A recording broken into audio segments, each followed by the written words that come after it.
બજારમાં આજે રિકવરીનો mood. Nifty નીચલા સ્તરેથી 100 પોઈન્ટથી વધુ સુધરીને 25,000ની નજીક. HDFC bank, ICICI bank, Tata સ્ટીલે આપ્યો ટેકો. બેંક નિફ્ટી 350 પોઈન્ટથી વધુ ઉછળ્યો. મિડ કેપ અને સ્મોલ કેપમાં પણ સુધારો.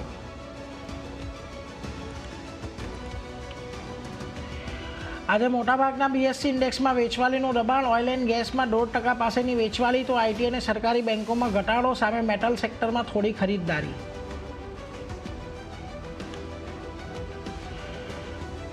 પ્રથમ ત્રિમાસિકમાં સારા પરિણામને કારણે એચડીએફસી બેંક લગભગ 2% વધ્યો. નિફ્ટીના ટોપ ગેઇનર્સમાં નફો 12% વધ્યો, જ્યારે આઈસીઆઈસીઆઈ બેંકના પરિણામ અપેક્ષા કરતાં મજબૂત. Q1માં આવક લગભગ 11% વધતી જોવા મળી. સ્ટોકમાં 2%ની જોરદાર ખરીદદારી.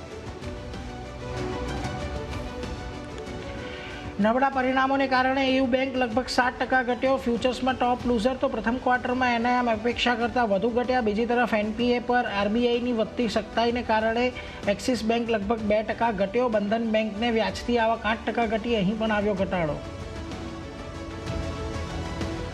અને નવા જોઈન્ટ વેન્ચરને કારણે સોના BLWના શેરમાં ઉછાળો લગભગ 3% વધીને ફ્યુચર્સના ટોપ ગેનરમાં. ચીની ઓટો કંપની BYD સાથે કરાર પર કર્યા હસ્તાક્ષર. જેવી પછી ટેસ્લા જેવા મોટા ગ્રાહકો સાથે જોડાવાની અપેક્ષા. કંપની પાસે નવા વેન્ચરમાં 60% રહેશે હિસ્સો. અને જીઓ ફાઇનાન્સની ઇન્સ્યોરન્સ સેક્ટરમાં એન્ટ્રી. એલિયાન્સ સાથે સાધ્યા સંયુક્ત સાહસ. રી ઇન્સ્યોરન્સ જોઈન્ટ વેન્ચરમાં બંને કંપનીની 50-50% હશે ભાગીદારી.